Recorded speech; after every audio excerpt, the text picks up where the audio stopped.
So I've made my way to southern Idaho, just outside of Twin Falls, and I've found this fantastic pioneer cemetery here on the Snake River Plain. I'm in a field of sagebrush. Just look at this field, just covered up. But this cemetery is cleared. Now, first impression is that possibly this is a scraped earth cemetery, but I really don't believe that to be true. I think it's just maintained in a fashion that just keeps the vegetation out of the cemetery. This is Rock Creek Stricker Cemetery. I want to read this to you just in case you're unable to read it through the video. The people whose final resting place is in this pioneer cemetery reflect the unique and colorful history of the community of Old Rock Creek today, known as Stricker. 3 immigrant families left beloved children behind when they continued their journey west. 2 of the immigrant children were among those buried here. The other child was buried east of the Stricker home at an unknown date. This marker is dedicated to the following persons and to all who traveled the historic trails but were unable to reach their intended destination.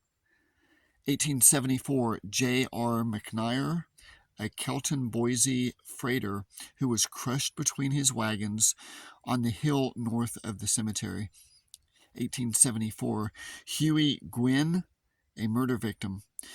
1877, William Dowdle, a convicted horse thief who was slain when he tried to take vengeance on the people of Old Rock Creek for his capture in 1875. 1878, immigrant girl, name unknown, possibly a Hamilton. 1884, a gypsy woman, name unknown. 1893, Mrs. Henry Snyder, a local resident. And 1897, immigrant child, name unknown. And this other marker, in memory of Samuel Brannon Collins, born February 11th, 1848 in San Francisco, California, died October 14th, 1868 of a sudden illness while employed at the Rock Creek Station. And this marker was erected 1994. Very interesting. The history that is laid out for us to know not only the people's names, for the most part, but also their causes of death. I count 1, 2, 3, 4, 5, 6, 7 grave sites, and there are 7 on this marker. This is a cemetery that's laid out in an east-west orientation. I have just experienced a rain shower. I got here when it was sunny, but then it rained. So you'll notice that in some parts of my video, the ground will look wet, and then in other parts, it will look dry. And the reason is because a rainstorm moved through. The sky put on a colorful display. I've never seen such colors. Bright, brilliant blues, and even it darkened into what I would describe as a purple sky. Beautiful, ominous, while I've been exploring this cemetery.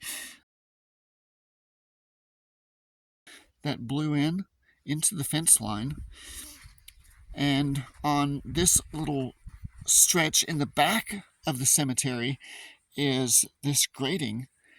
Can you guess what this is? Before I tell you what this is, I'd like to hear what you think it might be. So write in the comments in the description below and let me know if you know what this is, and I'll come back to it in just a moment. But I do want to visit and show you what is inside the cemetery also. There is this entry gate. I'm not really sure, but it's like a gateway to keep wildlife out. But I can pass through it like this. And these two grave sites on, let's see, what would be the southern end of the cemetery. Their physical size is smaller than the others, so I imagine these are children's grave sites. Each grave is marked two ways with mounded stone. I believe this is basalt, a volcanic rock, but then also wooden grave markers. They are not hand hewn. That was done, I'm sure, professionally. They were cut out professionally, I'm sure. But I did want to show you this cemetery in the middle of this huge prairie land. Plain, I guess it is called. It's the Snake River Plain. Just, I don't know, probably 15 miles away from Twin Falls. Maybe a little bit less than 15 miles. So did you guess what this mat is? I guess this is what is used to keep the sagebrush out of the cemetery, to keep the vegetation clear. It's quite heavy, but I can roll it up. Oh, there we go. A little bit heavy, but it does roll up like this. Yep, and then there is an attachment point here. Attachment points actually where it will hook up behind a tractor to drag as a drag mat to keep the vegetation clear. That's really important because if the vegetation was allowed to grow, I think the cemetery would be covered up in probably a couple of years, because this vegetation grows quickly. So yeah, Rock Creek Stricker Cemetery, close to Twin Falls, Idaho. Certainly on my list of the most interesting of the cemeteries I visited in Idaho. This is Keith, the Cemetery Detective, signing off. Thanks for watching my videos. Bye-bye.